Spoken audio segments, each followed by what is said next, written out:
nagsabi ng karaoke time daw.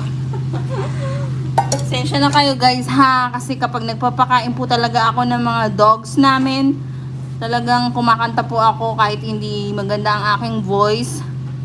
Kasi para malibang. Kasi meron akong mga ang aking mga audience sa aking singing career ay ang aking mga dogs. Because the last time you saw me, you're still burning in the back of your mind.